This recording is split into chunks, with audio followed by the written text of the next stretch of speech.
Norwegian language কোর্সে level 1-এ Hebron একাডেমির পক্ষ থেকে আপনাদের সবাইকে স্বাগত জানাই। আজকে হচ্ছে ক্লাস 5। আজকে আমরা শিখব ডু ইউ স্পিক ইংলিশ।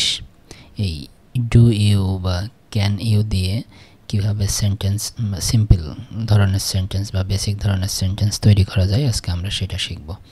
ঠিক আছে, সো ক্লাসটা শুরু করার আগে বলে নিই, যারা নরওয়েজিয়ান ল্যাঙ্গুয়েজ কোর্সে আমাদের পেইড ক্লাসে ভর্তি হইতে চান তারা আমাদের সাথে যোগাযোগ করবেন। আমাদের সাথে যোগাযোগের উপায়টা হচ্ছে ইউটিউব চ্যানেলের যে ডেসক্রিপশন আছে, ইউটিউব চ্যানেলের মূল চ্যানেলের যে ডেসক্রিপশন, সেইখান থেকে আমাদের হোয়াটসঅ্যাপ নাম্বার নিয়ে তারপর আমাদের সাথে যোগাযোগ করবেন। ঠিক আছে, তো চলুন ফিরে আসি ক্লাসে।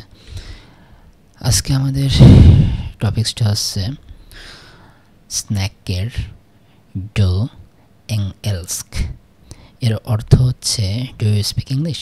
তার মানে এই ডু ইউ বা ক্যান ইউ দিয়ে কিভাবে সিম্পল সেন্টেন্সগুলো তৈরি করা যায়, আজকে আমরা সেটা শিখব। সাপোজ মনে করেন একটা সিচুয়েশন, মনে করেন যে আপনি নরওয়েতে ঘুরতে গেছেন, আপনি নরওয়েজিয়ান ল্যাঙ্গুয়েজটা পারেন না, তো আপনি তখন অবশ্যই কোনো একটা মানুষকে খুঁজে বের করতে চাইবেন যে কিনা ভালো ইংরেজি বলতে পারে, তাই না?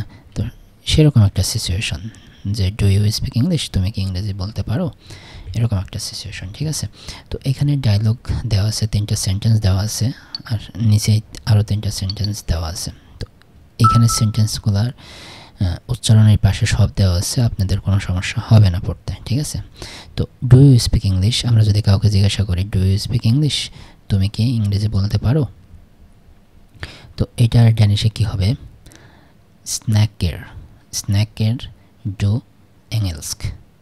ঠিক আছে, স্ন্যাকের ডু এংএলস্ক। ঠিক আছে, আমি একটু আস্তে আস্তে বলবো যাতে আপনাদের বুঝতে সুবিধা হয়, কেমন?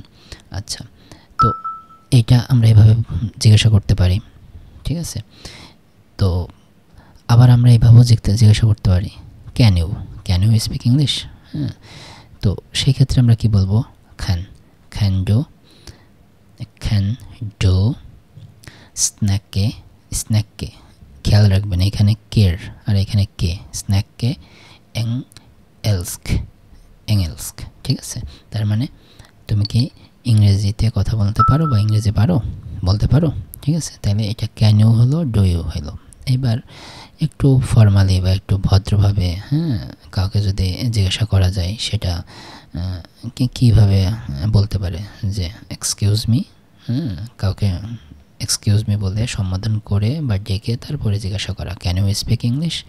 তো সেক্ষেত্রে এক্সকিউজ মির নরওয়েজিয়ান কি? এক্সকিউজ মি নরওয়েজিয়ান হচ্ছে উনশেল। ঠিক আছে, উনশেল মানে হচ্ছে excuse me, can you speak English, ক্যান ডু স্ন্যাককে এংএলস্ক। ঠিক আছে, তো দুঃখিত, আপনি কি ইংরেজিতে কথা বলতে পারেন? ঠিক আছে, এটা তো এই 3টারই উত্তর ইয়েস অথবা নো দেওয়া হয়, তাই না? যদি কেউ পারে তাহলে বলবে যে ইয়া, ঠিক আছে, মানে হ্যাঁ পারি। আর যদি কেউ একটু পারে তাহলে বলবে যে ইয়া লিট, বা বলবে যে লিট মানে আ লিটল। ঠিক আছে, মানে একটু পারি। আর যদি কেউ না পারে তাহলে কি বলবে? তাহলে বলবে নাই মানে নো, নাই ইয়াই খানিককে স্ন্যাককে এংএলস্ক, মানে আই কান্ট স্পিক ইংলিশ। ঠিক আছে, ইয়াই খান নাই মানে নো, ইয়াই খানিককে স্ন্যাককে এংএলস্ক মানে আই কান্ট স্পিক ইংলিশ। তো এই কয়েকটা, এই 3টা 4টা, এই মোট 3টা সেন্টেন্সেরই আমরা আজকে গ্রামার বা স্ট্রাকচার দেখব, কোনো সমস্যা নেই। পাশে ভোকাবুলারি দেওয়া আছে, ভোকাবুলারিগুলো আপনারা পড়বেন। ঠিক আছে, এটা কিন্তু মুখস্থ করতে হবে।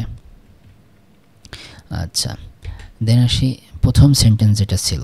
ঠিক আছে, প্রথম সেন্টেন্সে যেটা ছিল সেই সেন্টেন্সটার গঠন প্রণালীটা কি আমরা যদি দেখি ভালো করে, যে স্ন্যাকের ডু এংএলস্ক। ঠিক আছে, এটাকে স্ন্যাকের এখানে খুব সুন্দর করে স্ট্রাকচার দেওয়া আছে। ঠিক আছে, স্ন্যাকেরটা কি, হ্যাঁ, তারপরে হচ্ছে ডোটা কি, তারপরে হচ্ছে এংএলস্কটা কি, হ্যাঁ, আর কোনটা কি স্ন্যাকেরটা হচ্ছে ভার্ব, ভার্বের কি ফর্ম, এটা হচ্ছে প্রেজেন্ট ফর্ম, ঠিক আছে। তারপর ইউটা কি, ইউটা হচ্ছে সাবজেক্ট, এটা হচ্ছে সেকেন্ড পারসন সিঙ্গুলার নাম্বার, ঠিক আছে। আর হচ্ছে এলস্ক মানে ইংলিশটা কি অবজেক্ট, ঠিক আছে। আচ্ছা, তো এই সেন্টেন্সগুলো সাধারণত উত্তর কিন্তু ইয়েস অথবা নো দিয়ে শুরু হয়, তাই না? ইয়েস বা নো দিয়ে এগুলোর উত্তর শুরু হয় নরওয়েতে। আচ্ছা, তারপরে তো এইটা হচ্ছে একটা প্রশ্নবোধক সেন্টেন্স, তাই না? তো ইংলিশের মতোই নরওয়েজিয়ান ল্যাঙ্গুয়েজে প্রশ্নবোধক ক্ষেত্রে নর্মাল সেন্টেন্স যা থাকে সেটাকে ইনভার্ট করে দিলেই হয়ে গেল, ঠিক আছে। নর্মাল সেন্টেন্স কি, ইউ স্পিক ইংলিশ, ঠিক আছে। তার মানে কি ইউ হচ্ছে ডো স্ন্যাকের এলস্ক, মানে ইউ স্পিক ইংলিশ, ঠিক আছে। এটাকে যদি প্রশ্ন করতে হয় তাহলে কি, এইটা যেহেতু ভার্বের প্রেজেন্ট ফর্ম, তাই না? এই ভার্বের প্রেজেন্ট ফর্মটাকে কী করতে হবে, সামনে নিয়ে আসতে হবে। হ্যাঁ, ইংলিশে যেমন আই ট্রাইস,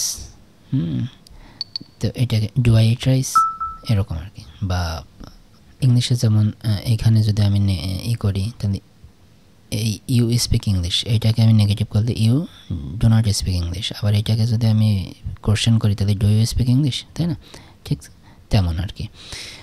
তো এটা হচ্ছে ভার্বটাকে সামনে নিয়ে আসতে হবে, তারপরে হচ্ছে সাবজেক্ট, তারপরে অবজেক্ট, খুব সিম্পল, ঠিক আছে। ভার্বটাকে সামনে নিয়ে এসে সাবজেক্ট, তারপরে অবজেক্ট। তো স্ন্যাকেরটা হচ্ছে প্রেজেন্ট ফর্ম, আর এটার মূল বেস ভার্ব হচ্ছে স্ন্যাকেটা। এই ভার্বের যে তিনটা ফর্ম আছে ইংলিশে যেমন আছে কি প্রেজেন্ট, পাস্ট পার্টিসিপল, হ্যাঁ, কিন্তু নরওয়েজিয়ানে তিনটা, হ্যাঁ, যেমন আছে পাস্ট ফর্ম, প্রেজেন্ট ফর্ম, আর একটা হচ্ছে ইনফিনিটিভ ফর্ম। হ্যাঁ, তো এইটা নিয়ে আমি আলাদা একটা লেসন তৈরি করবো, ঠিক আছে। শুধু আজকে এতটুকু জেনে রাখেন যে এই স্ন্যাকের এটা হচ্ছে প্রেজেন্ট ফর্ম, হ্যাঁ, ভার্বের, আর এইটা হচ্ছে এটার মূল ফর্ম বা বেস ফর্ম হচ্ছে স্ন্যাকে, ঠিক আছে, এই পর্যন্ত কিন্তু। তারপরের সেন্টেন্সটাতে কি আছে, কাণ্ড স্ন্যাকে এলস্ক মানে ক্যান ইউ স্পিক ইংলিশ, এই প্রশ্নটার উত্তর কিন্তু ইয়েস বা নো দিয়ে, তাই না? তো এইখানে দেখেন খানটা হচ্ছে মডেল ভার্ব। ইংলিশে যেমন can, could, shall, should, will, would, may, might, ought to, এগুলো হচ্ছে মডেল ভার্ব ইংলিশে, ঠিক নরওয়েজিয়ানও এরকম আছে, ঠিক আছে। তার ভিতরে একটা আছে খান আছে, তারপরে ভিল আছে, স্কাল আছে, মোয়া আছে, এই যে এইগুলো হচ্ছে সব মডেল ভার্ব, ঠিক আছে। তো মডেল ভার্ব দিয়ে এই প্রশ্নটা শুরু, এটা শুরু এখানে দেওয়া আছে। এখানে কি টোটা হচ্ছে এই শুধু অতিরিক্ত আছে হচ্ছে খানটা হচ্ছে এটা মডেল ভার্ব, ঠিক আছে। আর এখানে ভার্বের ফর্মেরও চেঞ্জ হচ্ছে, ঠিক আছে। এটা হচ্ছে ইনফিনিটিভ ফর্ম, হ্যাঁ। আর আগেরটা আমরা দেখলাম কি প্রেজেন্ট ফর্ম, ঠিক আছে। স্ন্যাকেরটা হচ্ছে কি স্ন্যাকেরটা কি হচ্ছে, এটা হচ্ছে প্রেজেন্ট ফর্ম, ঠিক আছে। এই যে এটা হচ্ছে ভার্বের প্রেজেন্ট ফর্ম, ঠিক আছে। আচ্ছা, আর এখানে আছে হচ্ছে স্ন্যাকেরটা কি, স্ন্যাকেরটা হচ্ছে ইনফিনিটিভ ফর্ম, এই যে ইনফিনিটিভ ফর্ম, ঠিক আছে। ওকে, আর ইংলিশটা তো অবজেক্ট। তো এখানে দেখি আমরা হচ্ছে এটার উত্তর আমরা হচ্ছে ইয়েস বা নো দিয়েই হবে, তাই না? তো এই ধরনের যে সেন্টেন্সগুলো সেটাকে কি হয়, মডেল ভার্ব, তারপরে কি হয় সাবজেক্ট, তারপরে ভার্ব, তারপরে অবজেক্ট। জাস্ট শুধু মডেল ভার্বটা আগে বসাই দিতে হয়, ইংলিশের মতোই সেম। ইংলিশে যেমন মডেল ভার্বটা আগে দিয়ে দিতে হয়, ক্যানটা আগে বসাই দিলে প্রশ্ন হয়ে যায়, ঠিক তেমনই এইখানেও তাই, সেম ইংলিশের মতোই এটার স্ট্রাকচার, ঠিক আছে। সো এইটা হচ্ছে একটা বিষয় এখানে খেয়াল রাখতে হবে, সেটা হচ্ছে কি স্ন্যাকের ডু এলস্ক, এটা হচ্ছে কিন্তু প্রেজেন্ট, যেহেতু এই ভার্বটা হচ্ছে প্রেজেন্ট ফর্ম, সেহেতু এটা হচ্ছে ভার্বের প্রেজেন্ট ফর্ম এইখানে স্ন্যাকের, কিন্তু এখানে স্ন্যাকে বসতেছে, কারণ কি, কারণ এই সেন্টেন্সে মডেল ভার্ব আছে, মডাল ভার্ব কোনো সেন্টেন্সে থাকলে সেই সেন্টেন্সের মূল ভার্বের ফর্মটা সবসময় কি হয়, সবসময় ইনফিনিটিভ হয়। এটা খেয়াল রাখতে হবে, ঠিক আছে। যদি কোনো সেন্টেন্সে মডাল ভার্ব থাকে অথবা এই যে এই ওয়ার্ডটা থাকে, এই লেটারটা থাকে, ঠিক আছে, তাইলে পরে মডাল ভার্ব থাকে অথবা এই থাকে, তাইলে পরে কি হয়, এর মাথার উপরে যে ফোঁটা এটাকে বলে লেটার। তো এইটা অথবা মডাল ভার্ব, এই দুইটা জিনিস। এখন মডাল ভার্ব কিন্তু অনেকগুলো হয়, তাই না? মডাল ভার্ব অনেকগুলো আছে। তো এই মডাল ভার্বগুলো অথবা এই লেটারটা থাকলে পারে সেই সব ক্ষেত্রে কিন্তু বেশিরভাগ ক্ষেত্রেই ভার্বের ইনফিনিটিভ ফর্ম হয়, ঠিক আছে। আচ্ছা, তো ইনফিনিটিভ ফর্ম আর প্রেজেন্ট ফর্মের ভিতর পার্থক্যটা কি? প্রেজেন্ট ফর্মে সাধারণত যেসব ইনফিনিটিভটা যেহেতু বেস ফর্ম, তো যেসব ইনফিনিটিভ ফর্মের হচ্ছে থাকে লাস্টে, সেই সব ইনফিনিটিভ ফর্ম যখন প্রেজেন্ট ফর্ম হয় ভার্বের, তখন লাস্টে আর যুক্ত হয়। আর পাস্ট হইলে পরে কি হয়, ইটি যোগ হয় অথবা টি যোগ হয় অথবা ডি, ঠিক আছে। পাস্ট ফর্মে হয় ইটি অথবা টি অথবা ডি যোগ হয়, ঠিক আছে। আচ্ছা, আরেকটা সেন্টেন্স আছে, সেটা হচ্ছে 3 নম্বর সেন্টেন্স কি, ইয়াই খান ইককে স্ন্যাককে এঙ্গেলস্ক, মানে আই কান্ট স্পিক ইংলিশ, তাই না? ওই যে মানে না, আমি ইংরেজি বলতে পারি না। কেউ আমাদের প্রশ্ন যদি করে তুমি কি পারো, তার উত্তরে আমরা কি যদি না পারি তাহলে বলবো নাই মানে no I can't speak English. নাই মানে নো, তারপরে কি ইয়াই খান ইককে স্ন্যাককে এঙ্গেলস্ক, ঠিক আছে। তো এখানে ইয়াইটা হচ্ছে সাবজেক্ট, খানটা হচ্ছে মডাল ভার্ব। হ্যাঁ, ইক্কে অর্থ হচ্ছে নট। কোনো সেন্টেন্সে যদি ইক্কে থাকে সেই সেন্টেন্সটা সবসময় নেগেটিভ হয়, ঠিক আছে। আচ্ছা, স্ন্যাকে হচ্ছে, এটা হচ্ছে ভার্বের ইনফিনিটিভ ফর্ম। কেন? কারণ লাস্টে আছে, ঠিক আছে, স্ন্যাকে। আর হচ্ছে কি ইংলিশ, মেজরিটি ক্ষেত্রে থাকলে পারে ইনফিনিটিভ ফর্ম হয়, ঠিক আছে। তো কিন্তু সব ক্ষেত্রে হয় না, কিন্তু এটা আবার মাথায় রাখতে হবে। এলস্ক মানে হচ্ছে ইংলিশ, এটা হচ্ছে অবজেক্ট, ঠিক আছে। তো এটা হচ্ছে একটা নেগেটিভ সেন্টেন্স, তাই না? এটা হচ্ছে একটা নেগেটিভ সেন্টেন্স। তো এই যেসব সেন্টেন্সে মডাল ভার্ব থাকে, হ্যাঁ, নরওয়েজিয়ানে যেসব সেন্টেন্সে মডাল ভার্ব থাকে সেই সব সেন্টেন্সের নেগেটিভ স্ট্রাকচারটা কী হবে?